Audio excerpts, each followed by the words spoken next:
Hey y'all, it's Celine. Welcome to Natural Living Homesteader channel. If you're new here, I welcome you. I hope you'll hit the subscribe button and I hope you enjoy the content that I put here on the channel. So today we're going to talk about how to prep if you don't have a lot of room and you can't garden. And I know that that is a situation for a lot of people these days. I'm in a shadow somehow. There we go. My phone, I'm using my phone and I'm holding it up in front of my face. It was giving me a shadow. Anyway, I'm able to garden. I'm not able to grow all my food. I do a lot of canning, dehydrating, freeze drying, freezing, fermenting, all the things. And I try what I can't grow to buy from. We have a local Amish market here, or not market, produce auction, about 20 miles or so from here. And what I can't get there, I try to buy, what I can't get from my garden or local, then I try to buy from that.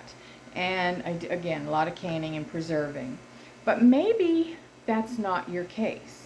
Maybe you don't, it is pricey to get into some of that stuff, into buying the canners and the jars and all the equipment and the freeze dryers. And freeze dryers are very cost prohibitive. Most people can't and don't do them.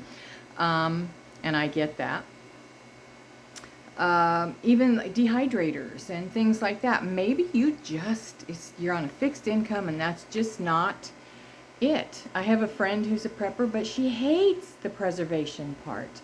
So she buys. And that's okay.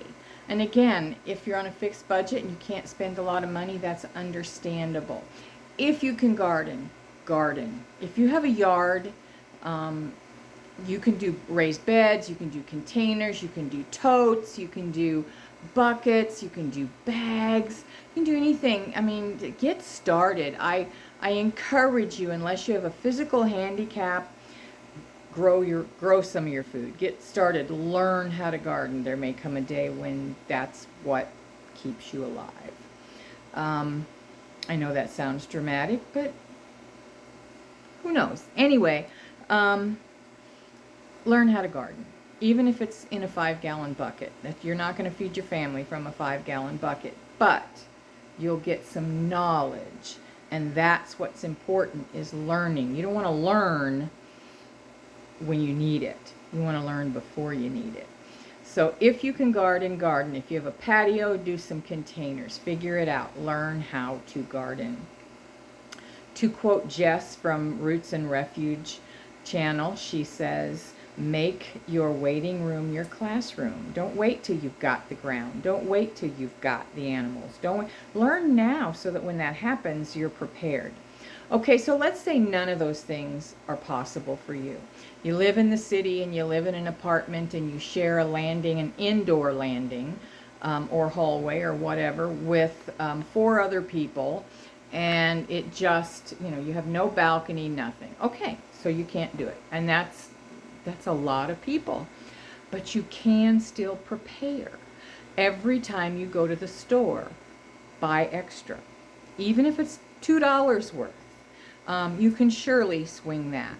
There's something else you could do without. You don't need that chewing gum. You don't need that soda. You don't need those potato chips. But you might need that can of meat.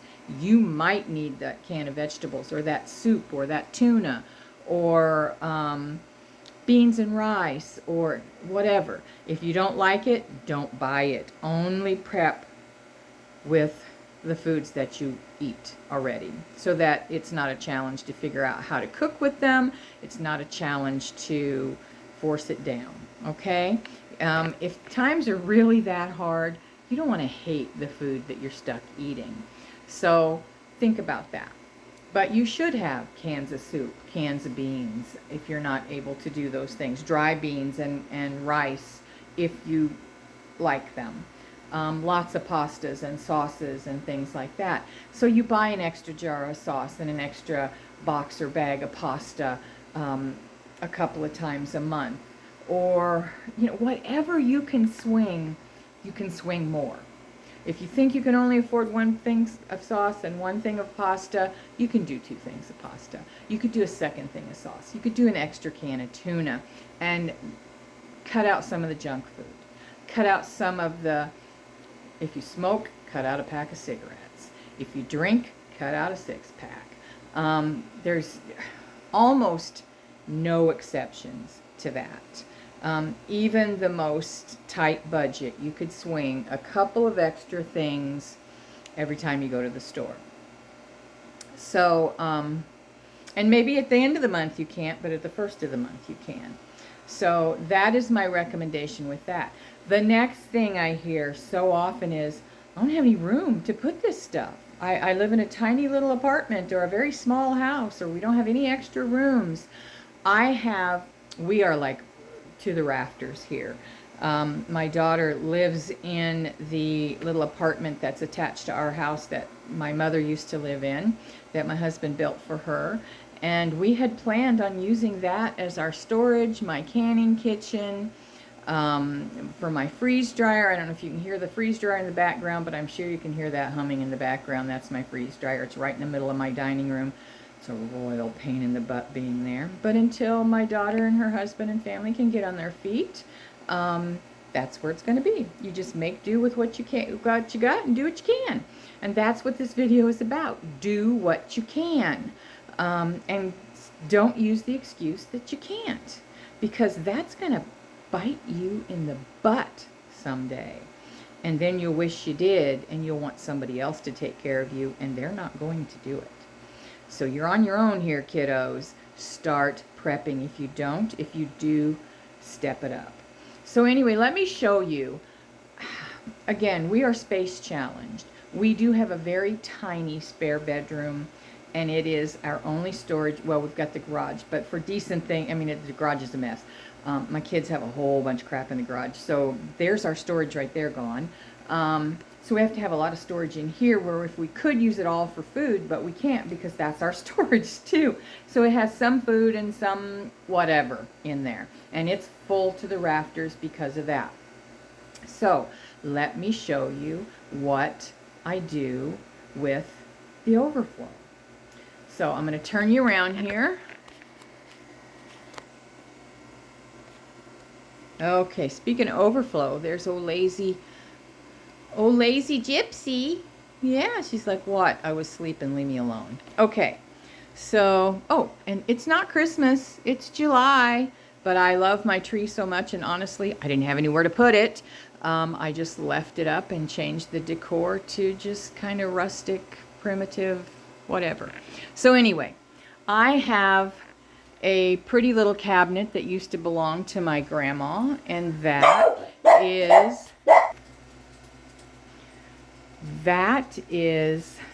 full of mostly, well, it's all freeze-dried foods and dehydrated foods and some canned foods.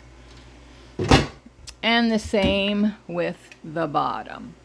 Now, I'm still trying to figure out how to cover that up and have it not look tacky, because I really don't want people to see that I have food there, and I really don't want the light to get to that food. So, that's one place I kind of stash things. Under my TV stand. More food. More food. These are honestly places that I wasn't really using. Now there's food stashed all over this room. For instance, behind this ladder, food. Behind this chair, food.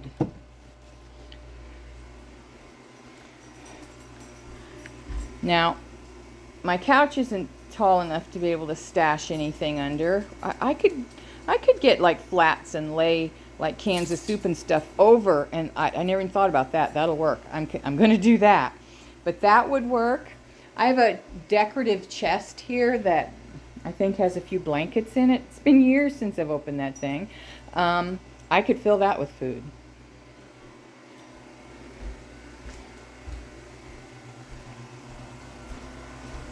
Here's a bunch of food I haven't put away yet since I bought. And this is not ideal. This is my food freeze dryer. So I've got so much junk in the dining room before the freeze dryer. But there's more food I need to find a place for. I have food stashed under my bed, under my dressers, in one of my deepest dresser drawer, in our closets. Guys, you don't have to have a lot of room. Be inventive. I'm looking behind me and I have a, what do they call those? Baker's rack. And I made use of that. This is kind of my working pantry. These are the things that I don't use every day, but I use often enough not to put them up where I can't them quickly. And so that kind of takes up some overflow from my working pantry in the kitchen.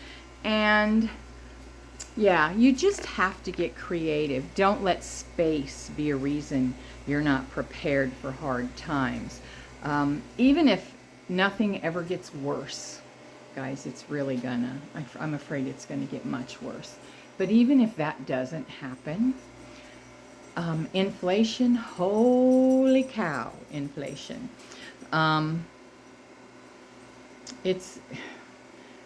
They say 9%, but that's a blatant lie. And if you don't know that, snap out of it. Think about it. I would say that experts are saying that they believe that it's more like 25%, which is high. It's higher. That's higher than ever been recorded, I believe. And that they changed the way they figure inflation back in 2008 with the last big recession because they didn't want it to be as bad as it was. And so they changed how they calculate that. But stop and think about it. 9% is bullcrap. It's not even feasible if you have a thinking mind. Your gas has more than doubled in the last year and a half, whatever. I think it's a year. Food. Look at your food. Some of it has more than doubled, but most of it is more than 25% or maybe 40% higher than it was. Utilities. I don't know what it is now, but a couple of months ago they said natural gas had gone up 141%. We just got a notification that our electric is doubling.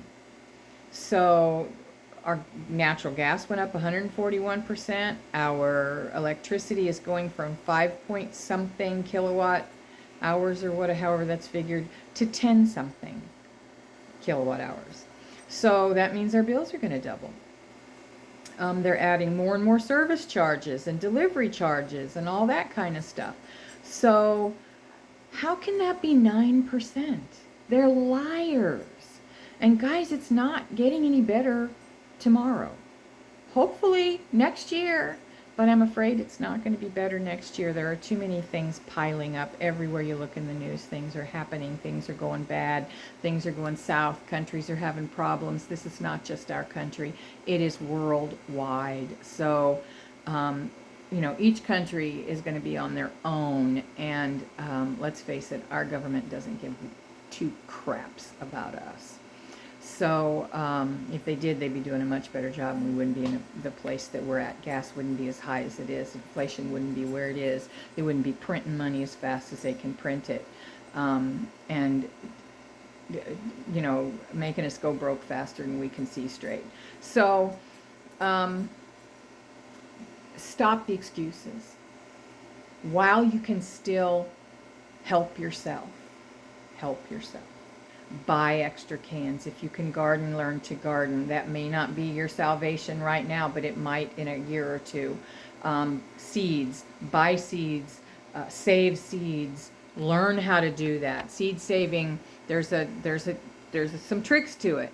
So you can't just scoop out seeds and save them from everything, no matter how they were planted and what they are. you need to learn how to do that, and you need to know how that works. Get extra gasoline. Fill your gas cans. Make sure your propane is filled up. Make sure you've got plenty of water for a couple of weeks. I mean, they say a few days, but you can get 2 weeks worth of water, a gallon of water per day per person. And if not, you get as much as you can, and you make sure that you have the tablets, the purification tablets, or purification straws, or a Berkey water filtration system, or something. Even chlorine bleach, not the scented, just the unscented chlorine bleach. 8 drops per gallon, 16 drops per 2 gallons. Leave it sit. Boil it first if you want to. Leave it sit, or boil it after, it doesn't matter. Leave it set overnight so that that chlorine can evaporate out, and that kills most things. Won't kill everything, but it'll kill most things. And that's how they do it. It's just a fancier word, but that's how they purify our water. I mean, there is more to it than that, but that's your basics. 8 drops per gallon. And if it's nasty water, then 16 drops. But then give it overnight to evaporate out. I mean, these are just common sense things that you need to be prepared with and prepared for. Maybe it isn't government. Maybe it isn't food shortages. Maybe it's an earthquake. Maybe it's a flood. Maybe it's a drought. I mean, we're having those. It's raining here today. Praise God, my garden's going to love it, and the farmers are going to love it, and we got a good amount, but it wasn't too much. Just, 15, 16 miles from here, I know someone who has a rain gauge that holds 8 inches, and he said it went way over that hours ago. So they're having a lot of flooding west of here and towards St. Louis and in that area. Be prepared, prepare. Maybe there's a storm, maybe there's a power outage. Have a way to have lights, and just think about all the things you could possibly need and start preparing. Again, stop with the excuses. I can't, I don't have room, I don't have the money. You don't have to do it all in one day. Just get started and do absolutely as much as you can. Be diligent to do it every day, something every day, to work towards self-sufficiency. Because again, friends, even if it's a storm or a drought or whatever, they're not going to come take care of you. You're going to have to take care of yourself. So I hate to be a Debbie Downer. I don't believe the sky is falling, but I do believe it's time for us to do our due diligence and to use some common sense and to do what needs to be done to take care of us and our families. So that's it, guys. I love you. On a brighter note, Jesus loves you. And if you know him and put your faith in him and your trust in him, he will see you through. And I hope he comes and takes us before we have to worry about a lot of this stuff. But if you don't know him, he's not taking you. So trust in the Lord. He's got your back. He loves you. He wants nothing but the best for you. And I'm not afraid. Don't be afraid. Let go of the fear. Fear is a liar. Fear will cripple you. And if you know Jesus, you don't have to have any fear. So that's it, guys. I love you very much. Thanks for watching. Please share this video. And if you'd leave a comment, I'd appreciate it, even if it's just to say hi. Because, and I'd love to hear your thoughts on any of this. And again, I'm not trying to fearmonger. I'm trying to snap somebody out there out of it. And yeah, leave a comment, because that's what YouTube really pays attention to. And subscribe if you haven't. So that's it, guys. I love you very much. Mwah!